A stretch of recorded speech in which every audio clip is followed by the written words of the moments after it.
5장입니다.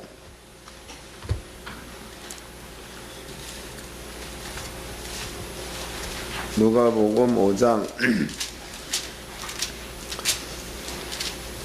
4장 누가복음 4장 31절서부터 누가복음 4장 31절서부터 39절까지 다같이 한 목소리로 합독을 하도록 하겠습니다. 누가복음 4장 31절로 39절까지 시작. 갈릴리 가버나움 동네에 내려오사 안식일에 가르치심에 저희가 그를 가르치심에 놀라니 이는 그 말씀이 권세가 있음이로라. 회당에 더러운 귀신 들린 사람이 있어 크게 소리질러 가로되 아 나사렛 예수여 우리와 당신과 무슨 상관이 있나이까? 우리를 멸하러 왔나이까? 나는 당신이 누구인 줄 아노니 하나님의 거룩한 자니이다. 예수께서 꾸짖어 가라사대 잠잠하고 그 사람에게서 나오라 하시니 귀신이 그 사람을 무리 중에 넘어뜨리고 나오되 그 사람은 상하지 아니한지라. 다 놀라 서로 말하여 가로되 이 어떠한 말씀인고 권세와 능력으로 더러운 귀신을 명하며 나가는도다 하더라. 이에 예수의 소문이 그 근처 사방에 퍼지니라.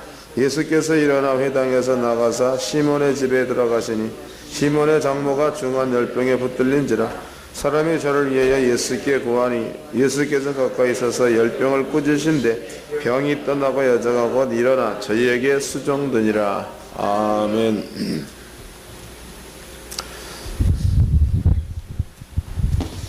누가복음 4장 31절서부터 39절까지 그 내용은요, 목사님들이 그 능력을 가중할 수 있는 그러한 그 내용이 여기에 기록이 되어져 있습니다. 저번 주 그러니까 월요일 날인가 화요일 날인가 언제 그 상동 수양관에 참석했던 그 분들의 모임을 가졌습니다. 근데 이제 그 간증을 하는 것을 제가 가만히 들어봤더니 참석하시는 분들 가운데서 한 명만 빼놓고 전원이 전부가 다 하나님께서 주신 그 능력을 나타냈다라는 간증을 제가 들었습니다. 그래서 이제 그날에 제가 그 특강을 한 내용은 능력이 나타나지 않는 이유는 어디에 있는가 이런 것들을 제가 설명을 해 드렸습니다. 여기에서 그날의 그 내용을 들은 양반들은 뭔가 좀 더 큰 것을 받게 될 터이고, 만약에 듣지 못했다 그래도 능력을 나타낼 수 있는 방법론이에요. 이것을 오늘은 꼭 깨닫고 가시기를 바랍니다. 지금 여기에서 그 4장 31절서부터 37절까지지요.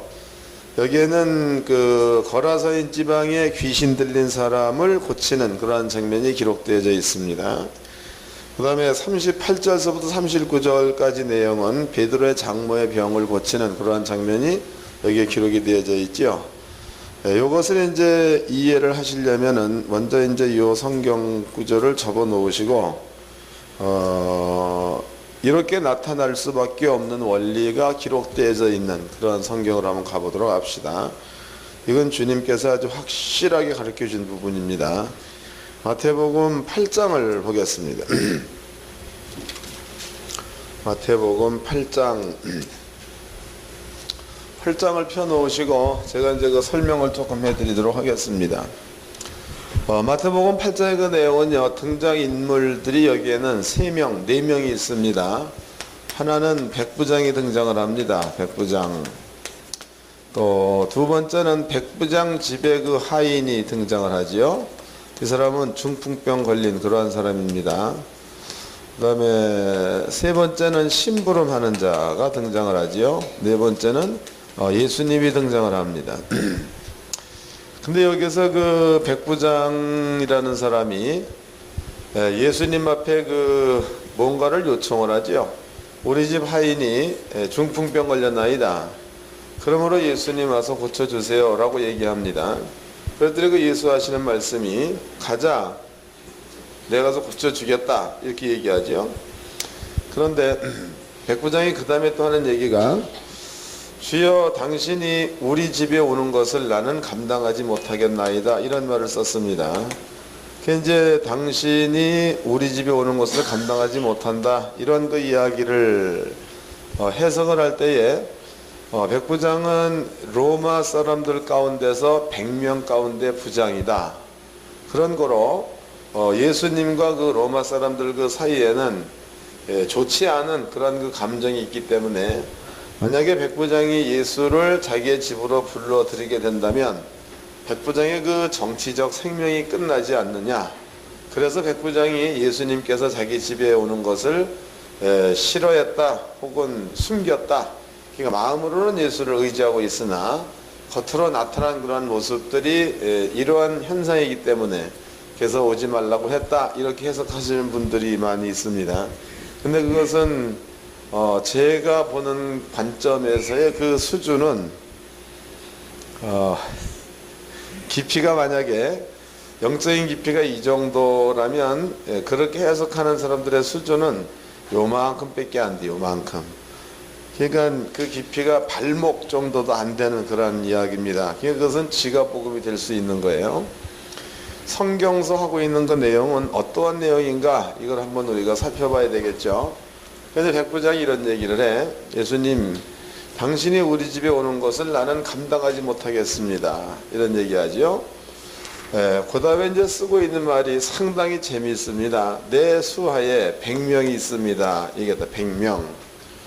그런데 내가 이 사람들 보고 내가 오라 라고 얘기하면 오고 가라 라고 얘기하면 가나이다. 이런 예를 듭니다. 예수님께서도 나한테 우리 집에 올 것도 없이 예수님도 그냥 그 자리에서 말씀만 해주세요. 이런 말을 했습니다. 그리하면 내 하인이 낫겠나이다. 이런 얘기했죠. 이 얘기가 끝나자마자 예수님께서 백부장 보고 기이하다 이런 말을 썼어요. 기이하다.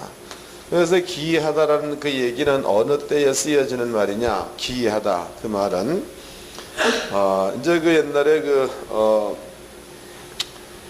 그 드라마 가운데서 연개 소문인가 뭐 그 사람 얘기가 한번 드라마로 방영된 데가 있었죠.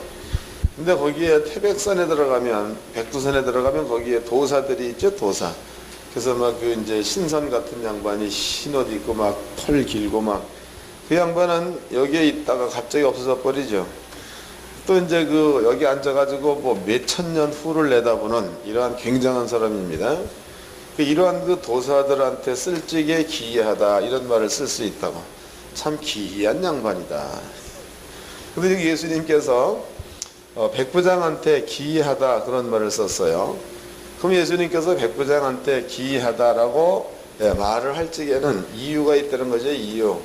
그냥 그 아무런 뜻이 없이 이런 말을 쓰지 않는다는 겁니다. 이건 상당히 표현하기 어려운 내용이다고 이게. 자, 이제 성경을 한번 읽어보도록 합시다. 8장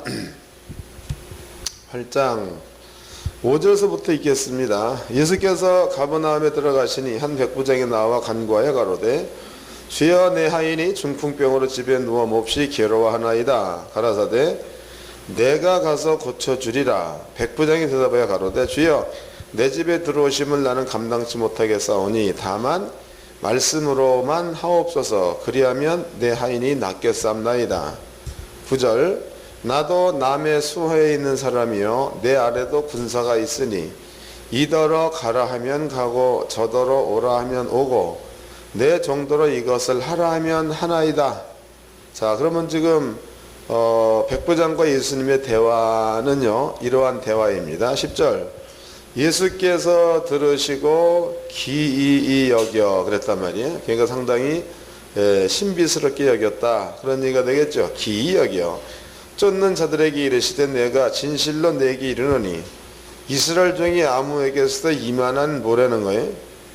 그러니까 여기에 해석은 예수님이 기이하게 여긴 것은 답은 믿음에 있다는 이야기죠. 믿음을 만나보지 못하였노라 그랬습니다. 그러면 이제 이 이야기를 조금 한번 설명 좀 해보도록 하자고. 여기서 그 답은 요게 답이에요. 백부장이 하는 얘기가 주님 당신이 우리 집에 들어오는 것을 감당치 못하겠나이다. 그 다음에 내게 100명의 쫄병들이 있습니다. 이들어 오라 하면 오고 가러 가면 가고 저것을 하라 하면 하나이다. 그러니까 당신은 우리 집에 올 것도 없이 그냥 말씀으로 하면 우리 집 하인이 병이 낫겠습니다. 이런 얘기를 했다 이 말이에요. 그러니까 예수님께서 그 백부장 보고 기이하다 이렇게 얘기하시고 그 다음에는 믿음이란 말을 썼죠. 그럼 결과적으로 예수님 앞에 백부장이 기이하게 보인 것은 백부장이 갖고 있는 믿음이라는 거죠. 믿음. 그럼 여기에서 이제 문제는 기이하게 여기는 자의 수준이에요. 기이하게 여기는 자의 수준. 가령 지금 여기 모세성경연구원에서 만약에 제가 여러분들 앞에 나는 상당히 기이한 사람을 봤다 이렇게 표현하는 것과 또 이제 우리 교회의 주일학교 학생 가운데 하나가 상당히 기이하다 이렇게 얘기한 것과 갖고 있는 그 수준에 따라서 기이한 사람이 얼마만큼 더 기이하냐 이런 것들을 알 수가 있겠죠. 그 사람의 수준에 따라서. 근데 여기서는 그 예수님께서 백부장 보고 기이하다라고 썼으니까 예수님께서 인정한 기이함이다고. 그러니까 이제 일반인들이 인정한 게 아니고 예수님도 기이한 분이에요. 예수님도 기이한 분인데 기이한 양반이 인정한 기이한 자예요. 근데 거기에서 그 답이 믿음에 있다는 거예요. 믿음. 거기에 주님께서 말씀하셨죠. 이러한 믿음을 만나보지 못하였다. 그럼 과연 여기에서 백부장이 가지고 있는 믿음이라는 것은 어떠한 믿음인가? 이 답이 우리가 아까 읽어본 누가복음 5장의 답이 나와 있다고요. 답이. 이제 이것을 마음껏 기억해 놓으시고 그 다음에 누가복음 5장에 이제 우리가 읽어본 그 내용에서요. 거기에 그 등장된 자는 또 예수가 등장을 합니다. 그 다음에 베드로가 등장을 하죠. 또 이제 베드로의 장모가 등장을 합니다. 그런데 예수님과 베드로의 장모한테 갔습니다. 그런데 거기에서 누가복음을 쓰고 있는 누가의 표현에서 베드로의 장모가 중한 열병에 여기 보니까 붙들렸다 이렇게 기록되어져 있죠. 붙들렸다.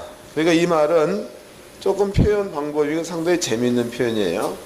열병 걸렸다 이 말과 열병이 베드로 장모를 붙들었다 차이가 있는 말이죠. 열병 걸렸다, 열병이 베드로의 장모를 붙들었다 이 차이 있는 얘기입니다. 자 이제 누가복음 본문으로 가보도록 합시다.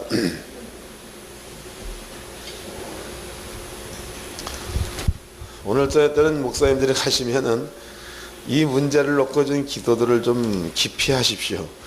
깊이 하라는 그 말은 그냥 잠 자라는 얘기가 아니고 이 말씀이 그대로 되기를 기도하라 말이죠. 누가복음 5장입니다. 5장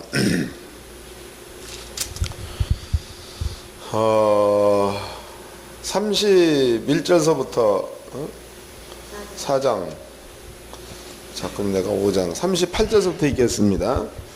예수께서 일어나 회당에서 나가사 시몬의 집에 들어가시니 시몬의 장모가 중한 열병에 모였다는 거예요. 붙들렸다. 그러니까 이건 표현이 다르죠. 열병 들렸다 이것과 열병에 붙들렸다 이것과는 표현이 아주 다릅니다. 그럼 표현이 다르다는 그 얘기는 보는 사람에 따라서 행동을 다르게 취할 수 있다는 거예요. 요걸 이제 읽어봤으니까 기억해 놓으시고, 그렇다면 여기에서 이제 저자입니다. 저자. 누가복음의 저자는 누가입니다. 그 누가는 직업이 의사다는 거죠. 또 누가복음 1장 1절서부터 누가가 누가복음을 쓸 적에 누가의 마음가짐이 거기에 기록되어져 있어요. 누가의 마음가짐. 누가복음 1장을 보겠습니다. 누가복음 1장 1절서부터 읽겠습니다. 누가복음 1장 1절. 우리 중에 이루어진 사실에 대하여 처음부터 말씀의 목격자 되고 일꾼된 자들이 전하여준 그대로 내력을 저술하려고 부르를 든 사람이 많은지라. 그러면 예수에 관한 이야기를 쓰려는 사람들이 상당히 많이 있었다는 거죠. 그 다음에 3절 그 모든 일을 근원부터 자세히 미루어 살핀나도 데오빌로 각하에게 차례대로 써보려는 것이 좋은 줄 알았노니. 그럼 여기에서 3절 말씀에 그 모든 일을 근원부터 자세히 미루어 살핀나 그랬으니까 지금 누가가 누가복음을 쓸 적에는 그냥 대충 쓴 게 아니고 연구해서 썼다 그 말이죠. 연구도 자세히 깊이 연구했다 그 말이에요. 그러면 여기에서 누가복음을 받아보는 자입니다. 수신자는 여기 보니까 데오빌로 각하 그랬단 말이에요. 데오빌로 각하. 그러면 지금 누가복음 1장 말씀에는 누가라는 사람이 누가복음을 읽을 자 여기 보니까 데오빌로 각하라는 말을 썼죠. 각하. 그러니까 누가가 데오빌로 각하에게 누가복음을 썼는데 데오빌로 각하로 하여금 확실함을 주기 위해서 썼다는 거예요. 그냥 쓴 게 아니고 확실함을 주기 위해서. 그러면 데오빌로 각하라는 사람이 누가복음을 읽었을 때에 누가가 마음 가운데 가지고 썼던 것처럼 확실해졌느냐 확실해지지 않았느냐 여기에 따른 그 답은 알 수가 있어요 없어요? 알 수가 있죠. 무엇을 통해서 알 수가 있습니까? 알 수 있다라고 대답해 놓고 근거를 주시 못한다면 아닌 거지요. 예? 그렇지요. 사도행전에 나와 있죠. 사도행전에는 사도행전 저자도 누가입니다. 사도행전에 이게 답이 나와 있는데요. 누가복음에서는 누가가 데오빌로에게 각하라는 말을 썼습니다. 그런데 사도행전에는 데오빌로여라는 말을 썼단 말이죠. 찾아보도록 합시다. 사도행전 1장입니다.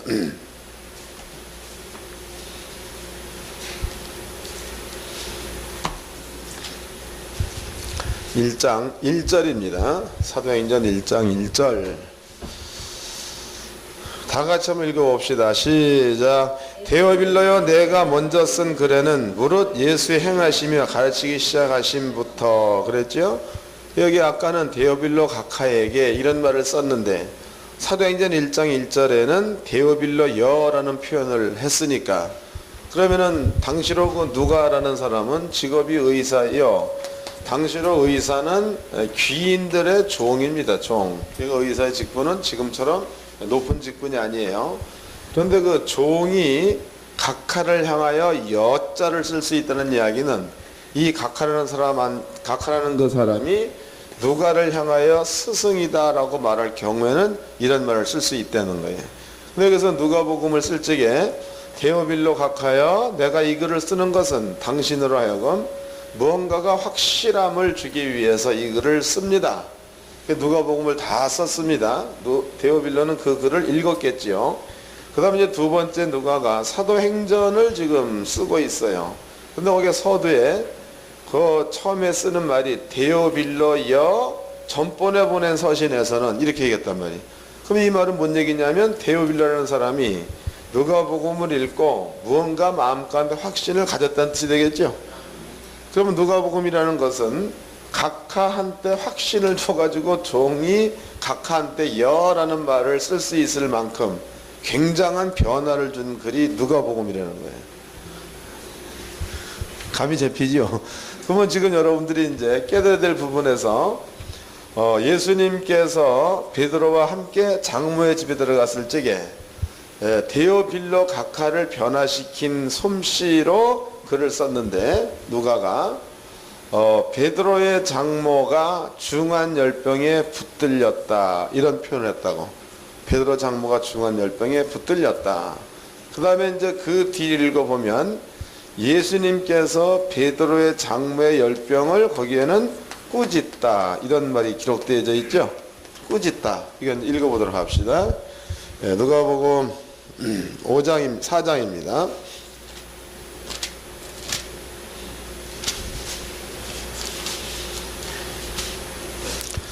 누가복음 4장 자 38절서부터 읽겠습니다. 예수께서 일어나 회당에서 나가서 시몬의 집에 들어가시니 시몬의 장모가 중한 열병에 붙들린지라 사람이 저를 위해 예수께 구하니 예수께서 가까이 서서 열병을 꾸짖으신데 병이 떠나고 여자가 곧 일어나 저희에게 수종드니라 그랬습니다. 여기서 예수님께서 베드로의 장모의 열병을 여기에 꾸짖다라고 얘기했죠. 그러면 꾸짖다라는 그 말 가운데는요, 예수님께서는 베드로의 장모의 열병을 볼 때에 그냥 우리처럼 단순하게 병, 암이다 그럼 암 이것으로 본 게 아니고 예수님께서는 열병을 꾸짖을 수 있는 존재로 봤다는 거죠. 보는 관점이 다르죠. 그러니까 가령 감기가 우리한테 걸렸다 이렇게 보는 것과 감기에 붙들렸다 이렇게 본 것과는 사역자한테는 어떤 차이가 있는가 하면 붙들렸다라고 보면은 뭔가가 잡고 있는 것을 보고 있는 거고 감기에 걸렸다 그러면 그냥 유야무야 돼버린단 말이죠. 그러면 이렇게 붙들렸다라는 것이 확실하게 믿어지면은 붙들린 것을 놓게 만들어주면 감기는 낫겠죠. 이런 차이다고. 그럼 예수님께서 지금 갖고 있는 개념은요, 베드로의 장모가 중한 열병에 붙들렸다. 그가 어떤 열병이 베드로 장모를 붙들고 있다라고 본 분이 예수님이다 말이죠. 그러니까 예수님은 붙들고 있는 자를 꾸짖어 버리니까 열병은 베드로의 장모를 놓고 떠났다는 거죠. 우리가 그 목회를 할 적에도 이런 부분들은 잊어먹으면 안 되는 겁니다. 감기 걸렸다 그러면은 감기 걸린 것을 그냥 걸렸다라고 보지 말고 예수님처럼 붙들렸다라고 보면 감기를 꾸짖으면 감기가 존재라면 떠나겠죠. 경험들을 하시기 바랍니다. 저는 이런 경험을 좀 이렇게 자주 합니다. 얼마 전에도 우리 교회 그 성도가 나한테 전화가 왔어요. 목사님, 여기 편두통이 편두통이 아픕니다. 조금 있어 이게 뭐가 찌릿찌릿하대 머리가. 그래서 엄청 아프다는 거예요. 편두통이 뭐냐 그랬더니 편두통이래. 그래서 이제 전화상으로 예수 이름으로 편두통은 떠날지어다라고 얘기했어요. 그리고 냉수 한 잔 먹고 다시 전화해라 그랬더니요, 전화가 안 와. 내가 전화를 했습니다. 그랬더니 하는 얘기가 뭐 바쁜 일이 있어가지고 그렇게 해서 전화를 못 드렸습니다. 어떠냐 물어봤더니 괜찮다는 거예요. 그러면 하루 종일 아팠던 그 편두통이 전화상으로 한마디 들었는데 괜찮았다. 거기에는 뭔가가 이유가 있다는 거죠. 그 이유는 내 속에 이런 것들이 들어가 있다는 거예요. 또 이것뿐만이 아닙니다. 이것뿐만이 아니고 또 이제 그 어떤 분들은요, 여기 이제 꼬맹이 한 놈이 전도를 해가지고 왔어, 누구를. 근데 그 아이가 그 척추 여기가 뭐 잘못돼가지고 뭐 허리가 아프다 그래. 그것도 손 얹고 예수 이름으로 허리를 잡고 있는 것들은 떠나라. 그랬더니 조금 있다 애가 그냥 일어나 댕긴단 말이에요. 이런 것들은 전부가 다 이런 것들이 내 마음 가운데는 그냥 깔려 있는 거예요. 그러니까 뭐 생각해서 하는 게 아니고 그냥 믿음으로 깔려 있으니까 그냥 하면 된단 말이지. 이게 보는 시선이 다르겠죠. 있는 것과 그냥 걸려 있다 이런 생각을 갖고 있는 것과 무언가가 붙들고 있다 이렇게 보는 것과는 보는 눈이 다른 겁니다. 근데 예수님은 병을 볼 적에 그러니까 암 그러면 암을 존재로 봤다는 거예요. 그 암이 사람을 붙들고 있다. 또 이제 그 뭐 간경화 그러면 간경화를 존재로 본 거예요. 간경화가 사람을 붙들고 있다. 또 뭐 여러 가지 병들이 많이 있죠. 그걸 예수님은요, 전부가 다 그것을 존재로 봤다는 거예요. 이거 우리가 꼭 뭐 얘기할지 그런 거 존재가 뭐냐, 뭐 귀신이냐, 뭐 사탄이냐 이런 걸 논하기 이전에 모든 병에는 이름이 있죠. 맞아요? 아까도 내가 했던 편두통 이름입니다. 그 다음에 또 이제 요통 이름이죠. 그 다음에 봉사 이름이죠. 또 이제 벙어리 이름입니다. 또 이제 그 뭐 신경통 이름이에요. 또 미침 이름입니다. 로이로제 이름입니다. 이름이 있다, 이름. 근데 그런 것들을 주의 종들이 볼 적에 그냥 병 걸렸다 이래 볼 게 아니고 예수님처럼 뭐뭐의 병에 붙들렸다 이렇게 볼 수 있는 믿음과 눈을 가지시기를 바랍니다. 이것만 갖게 되어지면 그 다음부터 사역은 더 쉬워진다는 거죠. 그러면 지금 예수님께서 이렇게 해가지고 베드로의 장모를 붙들고 있는 열병을 꾸짖어서 보내버렸습니다. 그 다음에 바로 베드로 장모가 일어나가지고 예수님께 시종을 들었다, 이렇게 이제 기록하고 있습니다. 요 얘기야. 그러면 이제 예수님은 평상시에도 예수님은요 이런 일을 하신 분이기 때문에 예수님의 그 머리 가운데는 이런 일에 대해서 뭐 특별히 생각을 한다거나 아니면 어디서 지식을 꾸어온다거나 이런 게 아니고, 예수님은 평상시에도 이런 것들을 그냥 마음 가운데 가지고 있었다는 뜻이다 그 말이죠. 그 예수님을 그때 당시 사람들이 표현은 예수처럼 이렇게 안 했지만 상당히 신비스러운 분이다, 상당히 기이한 분으로 봤겠죠. 그래서 주님은 갖고 있는 기이함이 이런 기이함이다 그 말이에요. 근데 백부장이 지금 뭐라고 말하고 있는가 하면, 우리 집에 하인이 중풍병 들렸나이다. 그러므로 나에게, 그러니까 그 말은 거기 안 쓰여져 있어요. 나에게 100명의 하인이 있는데 이들 보고 오라고 하면 오고 가라고 하면 가는 것처럼 예수님도 우리 집까지 올 것 없이 그냥 이 자리에서 우리 하인의 중풍병을 가라고 하면 갈 거고 그냥 있으라고 하면 그냥 있을 거니까 그냥 올 것도 없이 그냥 말씀만 하세요 라고 얘기했다는 거예요. 그러면 지금 상호로 본다면은 백부장이 갖고 있는 생각이나 예수님이 갖고 있는 생각이 같은 거죠. 이해되시나요? 그 백부장도 하인한테 들려있는 중풍병을 백부장도 존재로 봤다는 거예요. 예수님이 말하면 떠날 수 있는 존재. 그 예수님도 평상시에 이런 생각을 가지고 살았던 양반이 예수다 그 말이지. 그 예수님께서 그 백부장을 볼 적에 아하, 얘는 나와 똑같은 생각을 가지고 있으니까 내가 기이하니까 너도 기이하다, 이런 뜻이다고. 이해됐어요? 그래서 거기에다가 믿음이라는 말을 썼죠. 믿음. 이스라엘 가운데서 이런 믿음을 만나보지 못하였노라. 그러면 그렇게 볼 수 있는 눈, 이런 것들은 믿음으로만 가능하다, 이런 얘기 아닙니까? 맞아요? 자, 누가복음 다시 읽어보자고 이제. 자, 38절부터 읽겠습니다. 누가복음 4장 38절. 예수께서 일어나 회당에서 나가사 시몬의 집에 들어가시니 시몬의 장모가 중한 열병에 붙들린지라. 사람이 저를 위하여 예수께 구하니 예수께서 가까이 서서 열병을 꾸짖으신데 병이 떠나고 여자가 곧 일어나 저희에게 수종드니라 그랬습니다. 그 다음에 이제 아까 우리가 읽어봤던 마태복음 8장으로 가봅시다.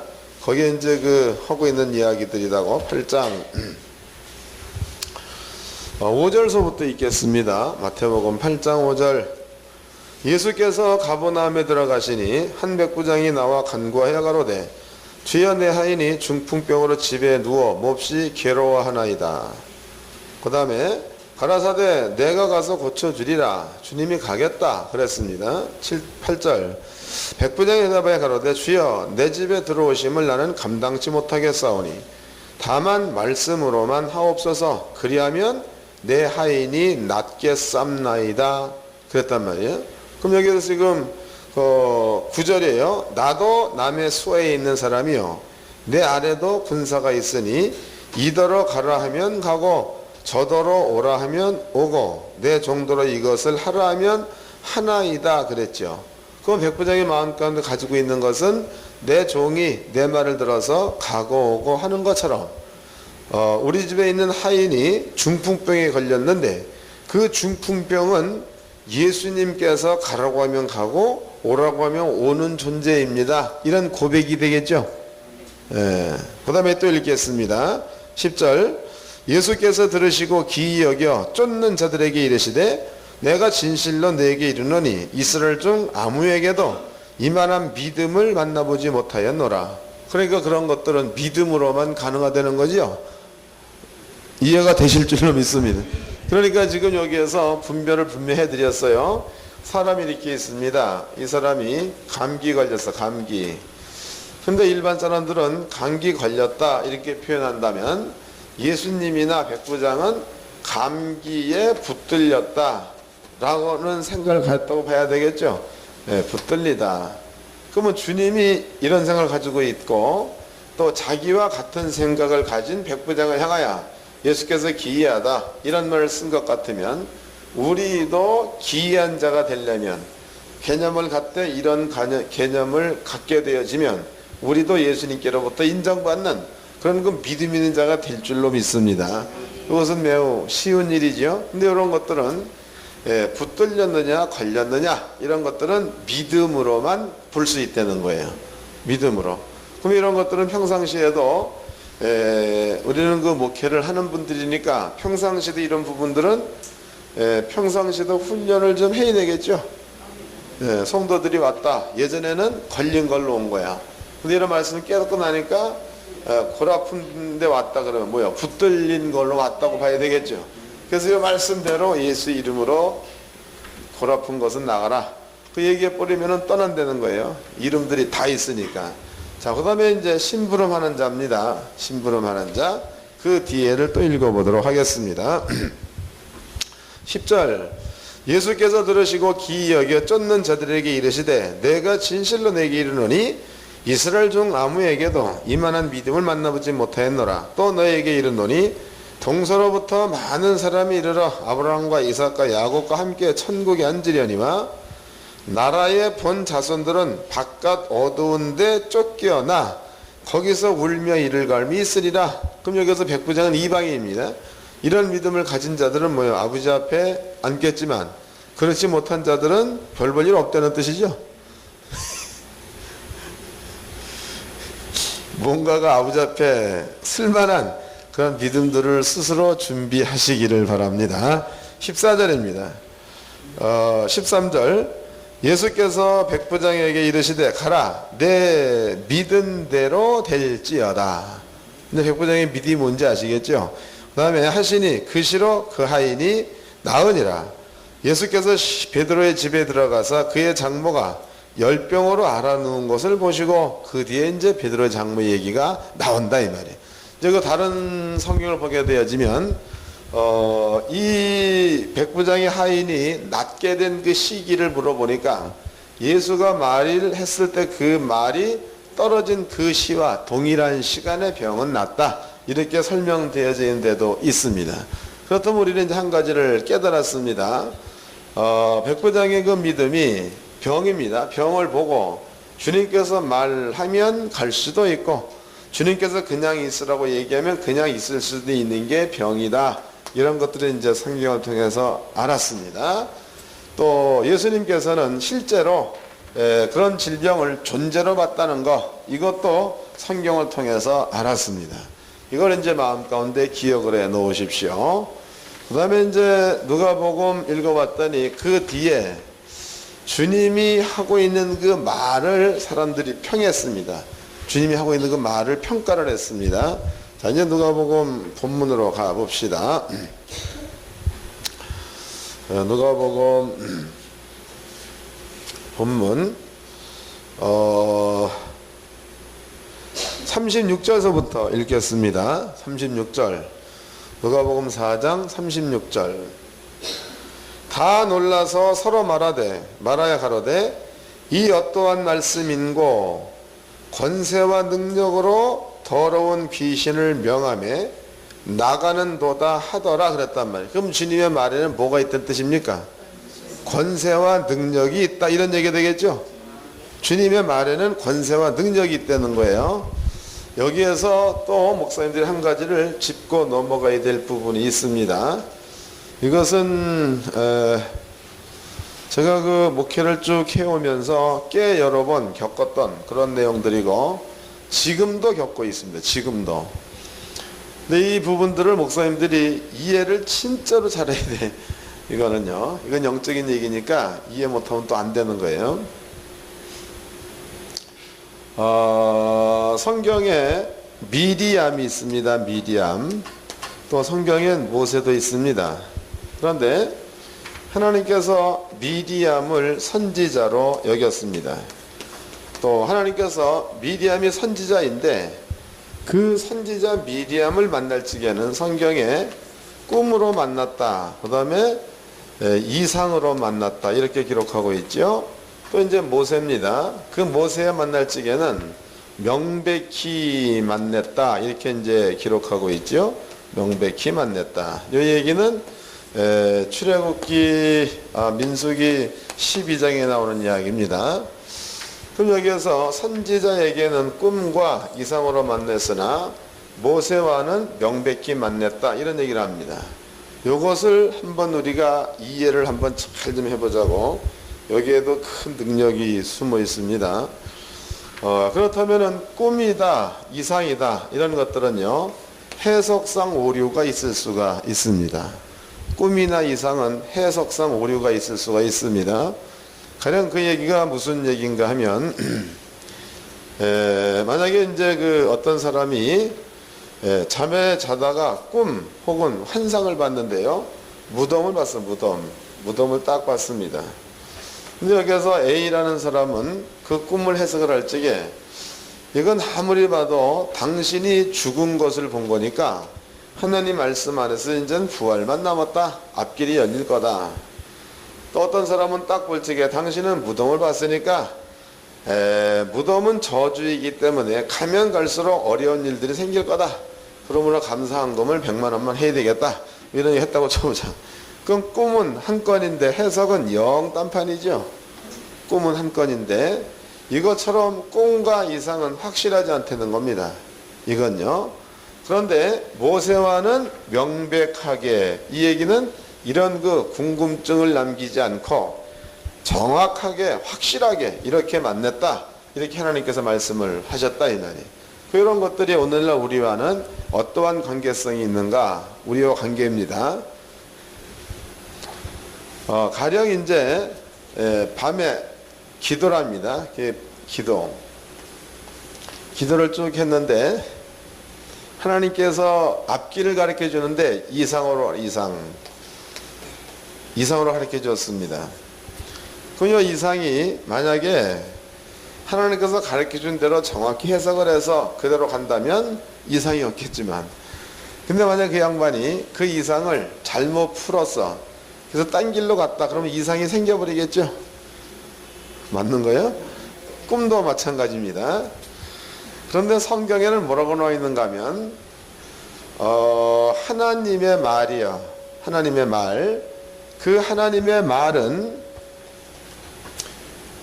말은 꽃이 있으라 라고 얘기하면 꽃이라는 게 존재로 나타나는 말이다고. 바다가 갈라져라 그러면 바다가 갈라지는 것이 존재로 나타나는 말입니다. 그거를 권세가 있는 말이요, 능력 있는 말이다 이렇게 얘기하죠. 근데 하나님께서 그 말을 예수님에게 줬습니다. 그 말을 예수님에게. 그럼 이제 가령 예수님께서 예루살렘으로 가다가 예수님께서 베데스다라는 곳에 들리게 되죠. 베데스다. 어떤 사람들은 이 베데스다 연못을 축복받은 연못이다 이렇게들 설명을 해.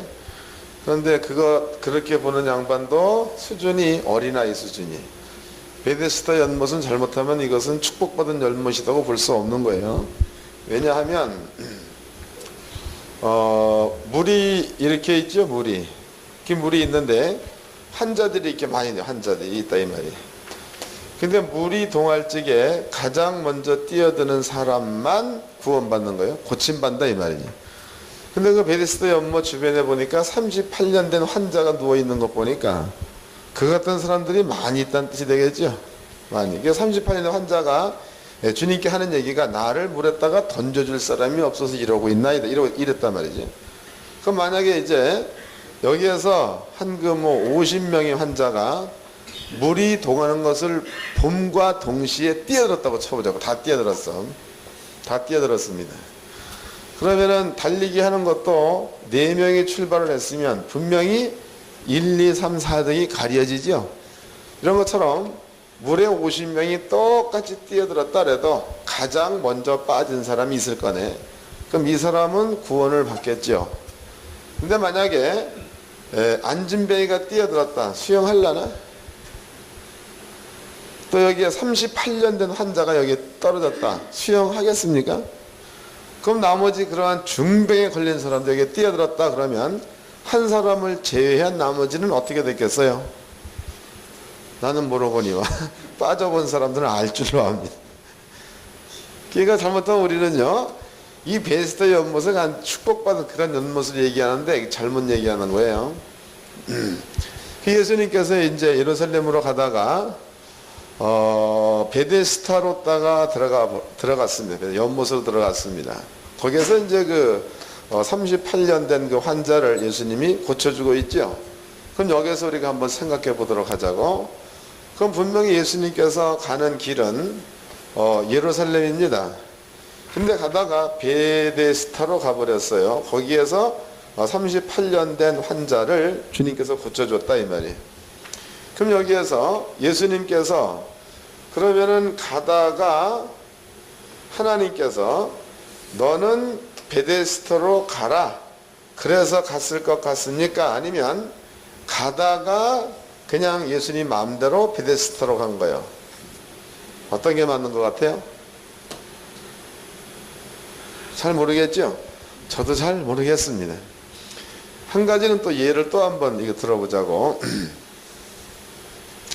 구약 성경에 아브라함이 있습니다. 아브라함의 종이 있었죠. 근데 아브라함이 그 종한테 너는 가가지고 아람 나라에 가서 이삭의 부인을 데리고 오너라 이렇게 이제 시켰습니다. 그 종이 우물가에 앉아가지고 종이 잠시 기도합니다.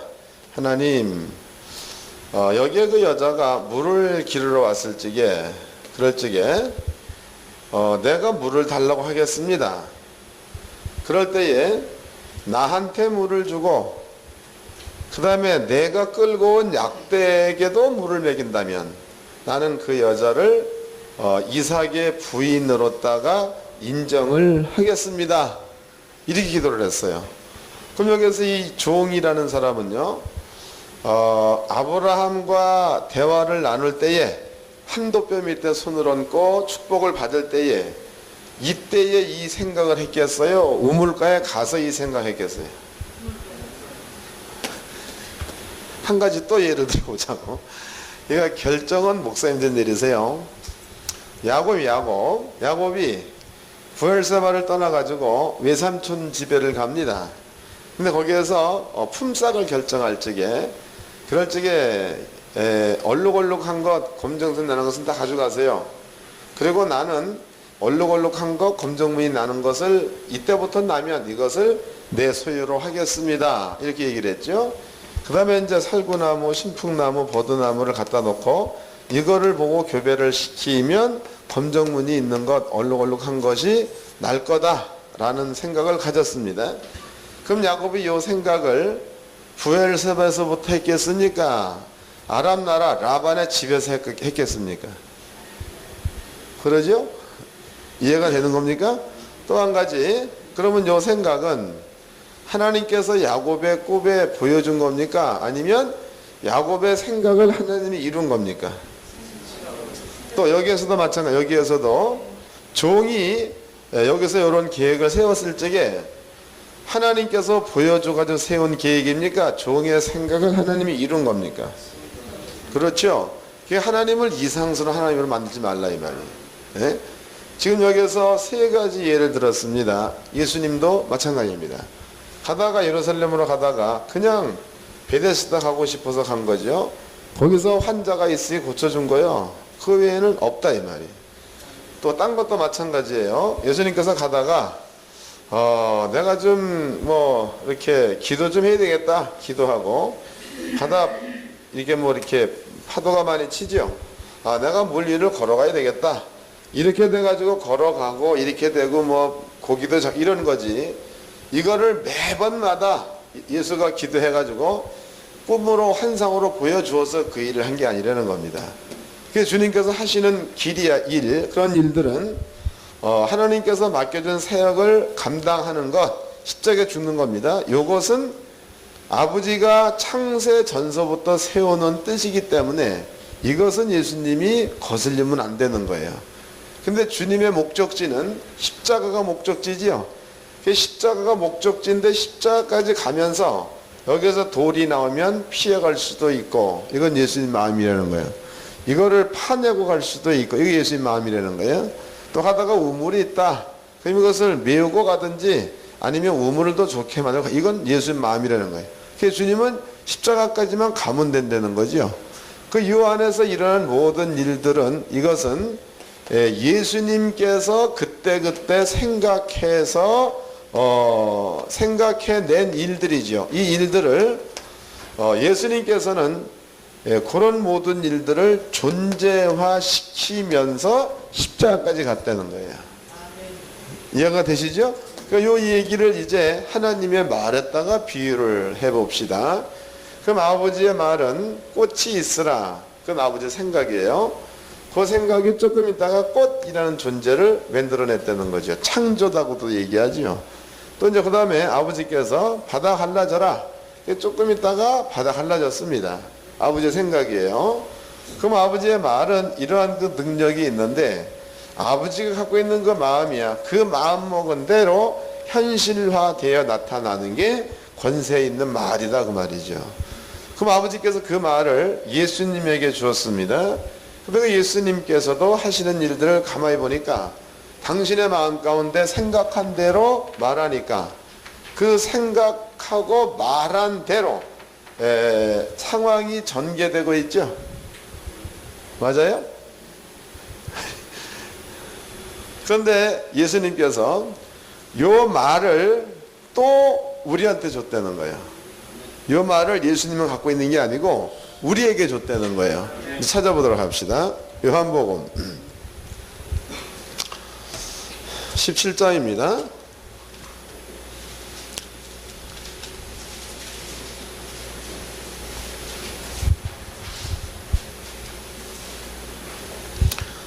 요한복음 17장 13절서부터 읽겠습니다. 요한복음 17장 13절. 지금 내가 아버지께로 가오니 내가 세상에서 이 말을 하옵는 것은 저희로 내 기쁨을 저희 안에 충만히 가지게 하려 함이니이다. 내가 아버지의 말씀을 저희에게 주었사오매 세상이 저희를 미워하여 싸우니 이는 내가 세상에 속하지 아니한 같이 저희도 세상에 속하지 아니함을 이남이니이다. 할렐루야. 여기 나와 있잖아. 딱 나와 있죠, 정확하게. 예수님께서 아버지께로부터 받은 말씀을 예수님의 제자들한테 줬다는 겁니다. 그럼 예수님의 제자들은 예수님이 준 그 말을 받자마자 소속이 바뀌어지는 거예요. 예수님이 아버지 나라에 소속이 되는 것처럼 하나님의 말씀을 맡은 우리도 하나님의 나라에 소속이 되었다, 이렇게 얘기하고 있는 거죠. 다시 읽어보겠습니다. 13절입니다. 여기도 13절도 매우 중요합니다. 지금 내가 아버지께로 가오니 내가 세상에서 이 말을 하옵는 것은 저희로 내 기쁨을 저희 안에 충만히 가지게 하려 함이니이다.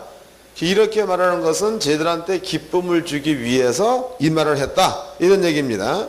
그 다음에 14절. 내가 아버지의 말씀을 저희에게 주어 싸움에, 이게 다른 게 기쁨이 아니라 아버지의 말씀이 지지들의 마음가운데 들어갔을 때의 그 자체로서 지지들은 기쁨이 충만해졌다, 혹은 예수님의 기쁨을 소유했다, 이런 뜻인 줄로 믿으시기 바랍니다. 그 다음에 또 읽겠습니다. 14절. 내가 아버지의 말씀을 저에게 주어 싸움에 세상이 저희를 미워하여 싸우니 이는 내가 세상에 속하지 아니한 같이 저희도 세상에 속하지 아니함을 이남이니이다. 할렐루야. 그럼 예수님이 세상에 속하지 않은 것처럼 우리도 세상에 속하지 않았다 그랬으니까 우리가 있는 장소는 사는 데는 이 세상에 살고 있지만 실제적으로는 하나님의 나라 안에 있다는 것을 주님께서 증명했다는 거죠. 그러면 지금 하나님께서 주고 있는 말입니다. 그 말을 예수님이 받았는데 주님께서 3년 동안 사신 것을 가만히 보면 생각과 말대로 되는 삶을 예수님은 살았습니다. 그 말을 예수님께서 우리한테, 우리 제자들한테 그 말을 줬다는 거죠. 그럼 우리 역시도 아버지의 말을 맡았으니까 우리에게도 생각하는 것과 그 다음에 말한 대로 어떤 그 현상이 나타나야 된다는 뜻이 되겠죠. 이게 성경이다 그 말이. 그래서 이것이 하나님께서 예수님께서 성도들한테 주어진 복입니다. 복. 그러면은 내 생각대로 되는 게 좋은 겁니까? 기도해가지고 이상을 받아서 그 받은 이상으로 사는 게 좋은 겁니까? 그러니까 이것은 엄청난 복이다. 근데 우리는 지금 뭘 요구하고 있는가 하면 이렇게 그 주님께서 주고 있는 은혜를 내 것으로 누리며 살려는 이러한 아주 편한 방법이야. 이 방법은 무시하고 그냥 산에 올라가서 간절히 기도해가지고 뭔가가 신비스러운 것을 보면 그것을 어떻게 내 것으로 한번 해볼까? 이것을 좀 자랑해보. 이것으로 사는 게 오늘날 성도들의 모습이라는 거죠. 예? 그러니까 이것은 상당히 모순이 있다는 거죠. 그래서 우리 목사님들은요, 적어도 이러한 정도는 마음 가운데 정리가 되어져 있어야 될 줄로 믿습니다. 이게 정리되어져야 돼. 그리고 내 마음 먹은 것과 내 말한 대로 되지 않는 것 때문에 안타까움이 있어야 되는 거다고. 그래야 이게 맞는 거지요. 그냥 뭔가 그 신비스러운 것들을 근데 그게 실제로 따져보면 희미한 거, 신비한 게 아니라는 거예요. 그러니까 꿈꿨다, 또 이상을 봤다, 이거 희미한 거지 명백한 게 아니라는 겁니다. 그렇죠? 우리 생각대로 되는 것은 명백한 거 아니에요. 감이 잡히죠? 그래서 지금 예수님께서 아버지께로부터 올지게 그분은 아버지의 말을 가지고 왔습니다. 근데 그 말을 가지고 와가지고 병을 존재로 보고 그 말을 그 병한테 했더니 병이 그 말을 들었다는 거예요. 맞죠? 그 요 말이 이제는요 예수님에게 있다가 주님께서 가시면서 요 말을 제자들한테 주었습니다. 그러면 제자들한테 주었으면 제자들이 예수님과 똑같이 그 병을 존재로 보고 그 병을 꾸짖으면 예수님한테 나타난 현상과 똑같은 병이 떠나는 사건이 일어나겠죠. 이해됐죠? 이것이 마음 가운데 제대로만 정리가 되어져 있으면 목회 현장에서 항상 능력은 나타나게 되어 있다는 거예요. 자, 신약성경 이제 사도행전을 보도록 합시다. 사실이 그런가? 사도행전을 봅시다. 사도행전 5장입니다.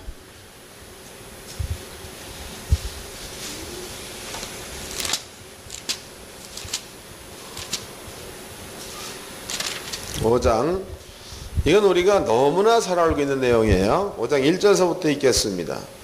아나니아라는 사람이 그 안에 삽비라로 더불어 쇠를 팔아 그 값에서 얼마를 감추매 그 아내도 알더라.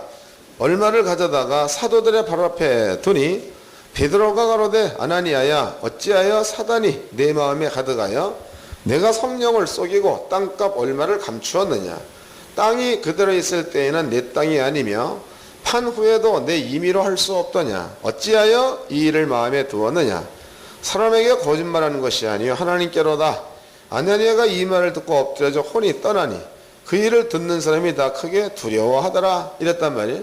그럼 이 사건도 사도 베드로가 통성기도 해가지고 받은 이상을 말한 겁니까? 아니면 그때 자기 생각을 얘기한 거예요? 이해됐어요?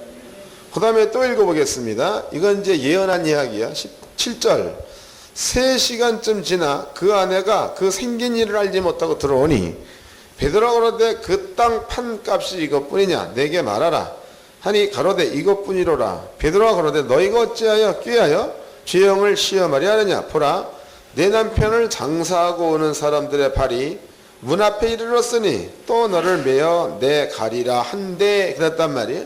그럼 이 말은 지금 아나니아가 먼저 갔습니다. 이렇게 이제 대문이 이렇게 있으면은 베드로하고 이제 그 아나니아의 마누라하고는 여기 이렇게 앉아 있는 거죠. 베드로가 묻습니다. 돈이 다 그거냐? 그랬더니 이거다. 너 왜 아버지를 속이냐? 너희 신랑을 장사 지내고 온 자들의 발이 문 앞에 닿자 너도 죽을 거다 라고 얘기했어요. 이것도 베드로의 생각을 말한 거지 베드로가 기도해서 환상 보고 말한 거 아니죠. 만약에 베드로가 이런 말을 했다고 쳐보자고, 너희 신랑을 장사 지내고 온 자의 발이 문 앞에 닿았으니 얘가 급하니까 오줌 누고 나오면 너도 죽을 거다, 이 말 했다고 쳐보자고. 그럼 얘는 오줌 누고 나오면 죽겠죠? 맞는 거요? 성경은 그렇다고. 성경은 다시 읽어봅시다. 9절이에요 베드로가 그러되 내가 어찌 함께 끼하여 주의 영을 시험하려 하느냐. 보라, 내 남편을 장사하고 오는 사람들의 발이 문 앞에 이르렀으니 또 너를 매어 내 가리라 한데 곧 베드로의 발 앞에 엎드려져 혼이 떠나는지라. 젊은 사람이 들어와 죽은 것을 보고 메어다가 그 남편 곁에 장사하니 온 교회와 이 일을 듣는 사람들이 다 크게 두려워하니라. 이게 성경이다 이 말이에요. 그러면 지금 우리는 누가복음 4장 베드로의 장모의 사건입니다. 그 사건을 통해서 주님은 어떻게 일하셨는가, 이 방법을 구체적으로 알았습니다. 근데 이 사건을 기록하기 직전에, 누가가 한 가지를 기록해 놓은 게 있는데 그것이 뭐냐면 귀신을 내어 쫓는 것을 기록해 놓고 이 말을 기록했단 말이에요. 보자고 다시 이제 누가복음 4장입니다. 4장 31절입니다. 갈릴리 가버나움 동네 내려오사 안식일에 가르치심에 저희가 가르치며 놀라니 이는 그 말씀이 권세가 있음이로라. 회당에 더러운 귀신 들린 사람이 있어 크게 소리질러 가로되 아, 나사렛 예수여, 우리와 당신과 무슨 상관이 있나이까? 우리를 멸하러 왔나이까? 나는 당신이 누구인지를 아노니 하나님의 거룩한 자니이다. 예수께서 꾸짖어 가라사대 잠잠하고 그 사람에 나오라 하시니 귀신이 그 사람을 무리 중에 넘어뜨리고 나오되 그 사람은 상하지 아니한지라. 귀신 내쫓는 장면이죠. 그 밑에 38절 39절에 베드로 장모 고치는 방법이 나와 있다 이 말이에요. 그러면 지금 여기에서 귀신을 내어 쫓는 것도 성경대로라면 같은 방법이 얘기가 되겠죠. 맞습니까? 예, 이게 성경이다. 그래서 우리는요, 그냥 무슨 기도해가지고 능력을 받아야 한다, 이런 것들은 희미한 일이에요. 근데 주님께서 해놓으신 말씀은 명백한 거죠. 이 명백한 말씀을 믿고 그 말씀대로 순종하시면 기적은 여러분 것이 될 줄로 믿습니다. 기적은 멀리 있는 게 아니다고. 그게 우리 지금까지 신앙생활을 진짜로 엉터리를 해왔어요. 내가 아무리 봐도 엉터리해. 내가 가끔 여기 이제 그 목사님들이 와가지고 이 얘기는 가만히 들어보면 이제 올해 오신 분들이 이제 내가 이런 얘기하면 다 이제 알아들으시겠지만은요. 처음 오는 양반들은 내가 이렇게 들어보면 참 기가 막힌 말들을 상당히 많이 해도 보통 많이 정도가 아니야. 그럼 이제 이렇게 가만히 처음에는 들어줘야지 어떻게 그걸 갖다 대놓고 뭐라면 또 욕먹자 내가 되게 잘난 척한다고. 그래서 이제 가만히 듣습니다. 가만히 듣고 있으면은 끝이 없이 얘기를 해. 쌍팔년대는 애를 낳고 쌍칠년대는 하늘을 받고 쌍구년대는 보고 어쨌고 막 비둘기가 날랐는데 똥을 쌌는데 그게 머리에 떨어졌는데 어쨌고 또 꿈속에 수레바퀴에 돌아가서 거기에 내 팔이 낑겼는데 몇 년 된 꼭 그렇게 했다고 막 떠들었네. 은혜로운 말 같아 그게. 근데 내가 듣기에는 너무나 기가 막힌 이야기예요. 하나님의 자녀로서는 그 말은 그렇게 중요한 말이 아니라는 거지. 자녀한테 주어진 권세는 그게 아니고 생각대로 되는 권세. 네? 하나님의 창조성이라는 거지. 이런 건 엄청난 것을 받고 있으면서 그것을 누리며 살지를 못합니다. 그런 것들을. 그리고 그냥 뭔가 한 가지만 이렇게 보면 그게 신앙생활의 전부요. 그게 막 어쩌다가 밤에 새벽기도 와가지고 이제 늦게까지 기도해서 막 다른 사람은 10분만 기도하는데 막 30분 기도 막 해버렸어. 또 이제 그네들 말로 기도도 깊이 잘 돼 막 얼마나 깊이든 잘 돼 막. 그 조금 있더니 하늘문이 열리고 천사가 2명 날다가 반은 떨어져 버리고 이런 걸 봤어요. 그러면 그것은 성경대로 희미한 거예요. 근데 그것을 새벽기도 끝나고 보면 그 환상 본 게 너무나 좋아. 밥도 안 넘어가잖아 막. 그래가지고 막 밥이 안 나오고 억지로 생겨가지고 궁뎅이가 막 그냥 올라갔다 그냥 난리가 났잖아. 왜? 딴 데서 얘기해야 되니까 막. 그래서 막 그냥 막 있다가 10시만 딱 되면 분양이 가죠. 그래서 구역장 만나지 막 떠들게. 내가 밤에 아니 새벽기도 할지 이게 뭐 하늘이 열리더니 뭐 천사를 봤는데 뭐 그 천사가 뭐 날개가 반 떨어졌고 뭐 1년이 지났어요. 또 얘기해. 내가 옛날에 꿈을 꿨는데 뭐 어쩌고 천사가 뭐 10년이 지났어. 쌍팔년도에 내가 뭐 어쩌고 막. 그런 모습을 아버지가 보시고 뭐라고 말씀하시겠는가. 우리는 적어도 주님께서 갖고 있는 기쁨을 예수님이 우리한테 줬습니다. 그 기쁨은 말대로 되는 기쁨이다 말이에요. 예? 그 기쁨으로 기뻐해야 될 줄로 믿습니다. 옆 사람과 우리 인사 좀 합시다. 능력자가 되십시오.